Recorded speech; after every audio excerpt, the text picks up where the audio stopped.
आपका सम्मान उन शब्दों में नहीं जो आपकी उपस्थिति में कहे गए हो, बल्कि उन शब्दों में है जो आपकी अनुपस्थिति में कहे गए हैं। अपने हौसले को ये मत बताओ कि तुम्हारी परेशानी कितनी बड़ी है।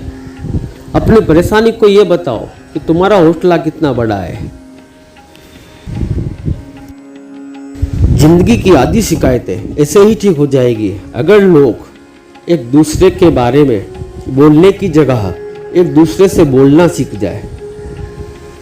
वाणी में भी अजीब शक्ति होती है।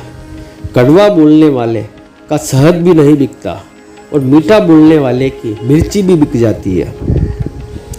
जहाज समंदर के किनारे सर्वाधिक सुरक्षित रहता है, मगर क्या आप नहीं जानते कि उसे किनारे के लिए नहीं बल्कि समंदर के बीच में जाने के लिए बनाया गया है। जब जिंदगी हंसाए तब समझना कि अच्छे कर्मों का फल मिल रहा है। जब जिंदगी रुलाए तब समझना कि अच्छे कर्म करने का समय आ गया है। आपका असली मुकाबला केवल अपने आप से है। अगर आप आज खुद को बीते हुए कल से बेहतर पाते हैं तो यह आपकी सबसे बड़ी जीत है। एक छोटी सी चींटी आपके पैर को काट सकती है, पर आप उसके पैर को नहीं काट सकते। इसीलिए जीवन में किसी को छोटा ना समझे। वह जो कर सकता है शायद आप ना कर पाए। भूल करना मनुष्य का स्वभाव है, लेकिन भूल को स्वीकार कर लेना और वैसी भूल फिर न करने का प्रयास करना वीर एवं साहसी होने का प्रतीक है। यदि आप प्रयास करने के बाद भी असफल हो जाए तो भी आप उस व्यक्ति से हर हाल में बेहतर होंगे जिसको बिना किसी प्रयास के सफलता मिली है। चलने वाले दोनों पैरों में कितना फर्क है, एक आगे तो एक पीछे, पर न तो आगे वाले पैर को अभिमान है और न पीछे वाले पैर को अपमान, क्योंकि उन्हें पता होता है कि पल भर में ये बदलने वाला है। सच्चे दोस्त सफ़ेद रंग जैसे होते हैं।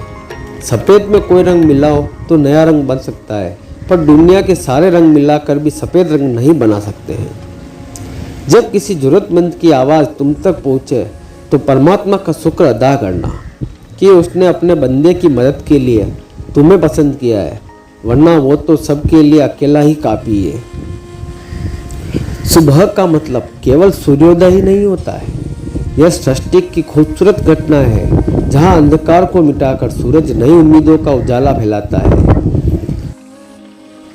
कामयाब व्यक्ति अपने चेहरे पर दो ही चीजें रखते हैं। पहली मुस्कुराहट मसलों को हल करने के लिए, और दूसरी है खामोशी मसलों से दूर रहने के लिए।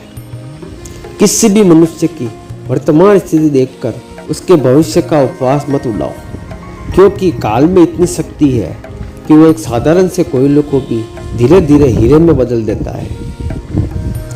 जीवन का सबसे बड़ा अपराध किसी की आंखों में आंसू होना आपकी वजह से, और जीवन की सबसे बड़ी उपलब्धि किसी की आंखों में आंसू होना आपके लिए। ईश्वर पर विश्वास बच्चे की तरह करो। जैसे बच्चे को आप हवा में उछालो तो वो हंसता है, डरता नहीं, क्योंकि वो जानता है आप उसे गिरने नहीं देंगे। ऐसा ही विश्वास ईश्वर पर करोगे तो वो भी आपको कभी गिरने नहीं देगा। आप कितने भी परेशान क्यों न हो, लेकिन किसी अपने को परेशान देखकर यह जरूर कहे, चिंता मत करो, मैं हूं ना। ये 3 शब्द जीवन में ऊर्जा भर देंगे। ईश्वर से कुछ मांगने पर न मिले तो उससे नाराज मत होना, क्योंकि ईश्वर वह नहीं देता जो आपको अच्छा लगता है, बल्कि वह देता है जो आपके लिए अच्छा होता है। जब तालाब बढ़ता है तब मछलियाँ चींटियों को खाती है, और जब तालाब सूखने लगता है तब चींटियाँ मछलियों को खाती है।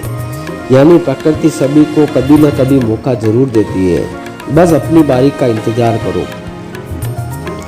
बने बनाए रास्तों पर चलने वाले लोग अक्सर पिछड़ जाते हैं, क्योंकि इन रास्तों में भीड़ बहुत ज़्यादा होती है। नया रास्ता बनाने में समय लगता है, लेकिन दूसरों से आगे निकलने का यही एकमात्र तरीका है। जिंदगी 2 दिन की है, एक दिन आपके हक में, एक दिन आपके खिलाफ। जिस दिन हक में हो तो गुरूर मत करना, जिस दिन खिलाफ हो तो थोड़ा सा सब्र जरूर करना। हमें किसी भी खास समय के लिए इंतजार नहीं करना चाहिए, बल्कि अपने हर समय को खास बनाने की पूरी तरह से कोशिश करनी चाहिए। यदि जीवन में लोकप्रिय होना हो तो सबसे ज़्यादा आप शब्द का और उसके बाद हम शब्द का और सबसे कम मैं शब्द का उपयोग करना चाहिए। किसी का सरल स्वभाव उसकी कमजोरी नहीं होती है। संसार में पानी से सरल कुछ भी नहीं होता, किंतु उसका तेज बड़ी से बड़ी चट्टान के भी टुकड़े टुकड़े कर देता है। अगर रिश्ते में पूरी तरह से विश्वास, ईमानदारी और समझदारी है तो इन्हें निभाने के लिए वचन, कसम, नियम और शर्तों की कोई जरूरत नहीं। किसी से उम्मीद किए बिना उसका अच्छा करो, क्योंकि किसी ने कहा है जो लोग फूल बेचते हैं उनके हाथ में खुशबू अक्सर रह जाती है। कागज अपनी किस्मत से उड़ता है, लेकिन पतंग अपनी काबिलियत से। किस्मत साथ दे या ना दे, काबिलियत जरूर साथ देती है, इसलिए काबिल बनो। स्वयं में बहुत सी कमियों के बावजूद यदि आप स्वयं से प्रेम कर सकते हैं तो दूसरों में थोड़ी बहुत कमियों की वजह से उनसे नफरत कैसे कर सकते हैं।